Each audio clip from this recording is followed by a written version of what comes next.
Hi, my name is Bryce Newberger, and welcome to part 3 of our training in how to be a friend of the Soul Ward. Hopefully, you've already watched part 2 and part 1. Hopefully, you've already gotten your certificate in suicide prevention and you've checked out the link on mandatory reporting.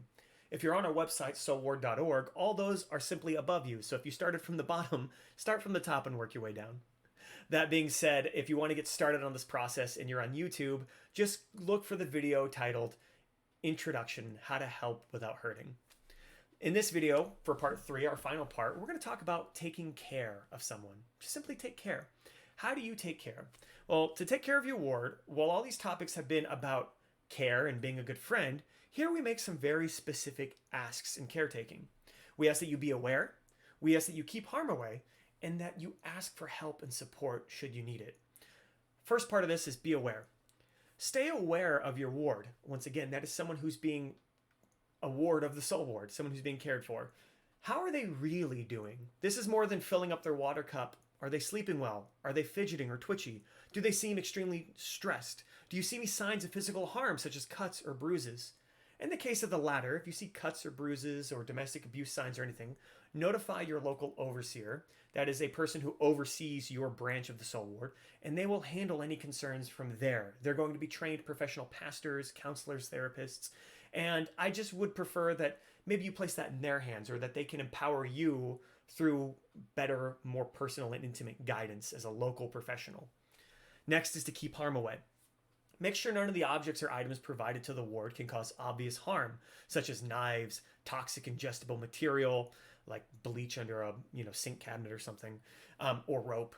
This is just a precaution. If the ward were actually suicidal, they would be transferred to a medical facility. And we'll talk about that here in Ask for Help and Support, our last section.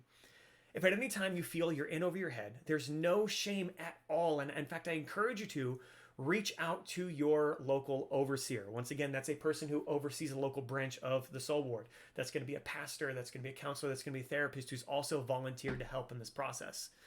They're going to give you help and support. If the ward exhibits any signs of self-harm, call 911 immediately for the police to do a health check on them. And then follow up with your overseer while the police are on the way. Now, when you call 911, if you see anything like that, do your best to remain calm. Don't freak out. Everything's okay. Keep them calm. You are not a police officer, and you're not even really a mandatory reporter as a volunteer here. We just wanted you to be aware of those. So if you ever feel like you yourself are in danger, get out, get free, get clear, and your local overseer and the police will take it from there. Hopefully, this won't be the case. Many wards feel suicidal, but unless they expressly state that they feel they are a danger to themselves or others, you don't need to inform the police right away. Many people, when they cope with intense trauma, what's happening is their brain is surging with adrenaline and epinephrine, and their mind can't find any reason why. And so, unfortunately, that manifests as thoughts of self-harm and suicide. That's going to actually be quite normal and not a major cause for concern. On the nose, there are 3 pillars you want to look for when conversing with the sword, with the ward of the Soul Ward. They are feeling. This is going to usually be the case, as we just talked about. So they feel suicidal. They feel thoughts of self-harm.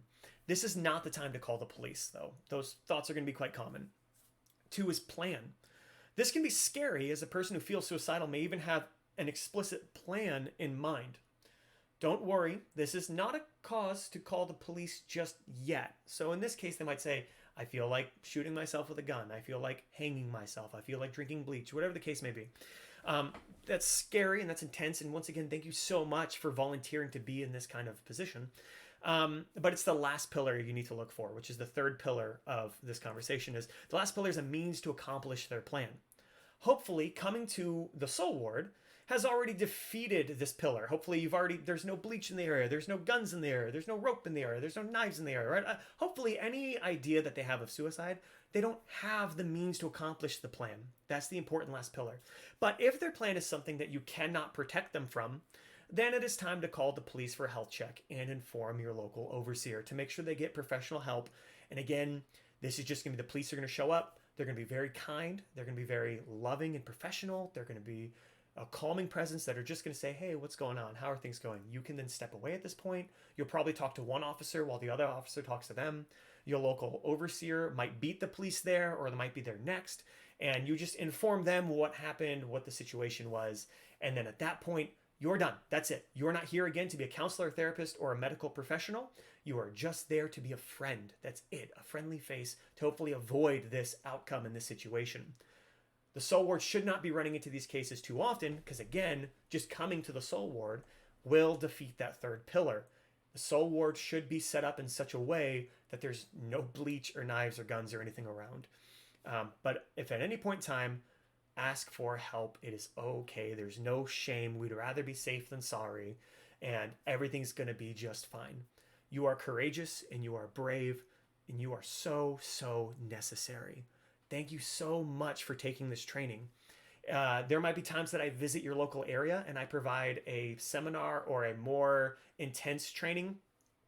I hope that you will attend those and get more plugged in with your local community and how to be a better friend to the wards of the Soul Ward and just people around you. I hope this has been informative. Thank you so much. God bless you. Bye-bye.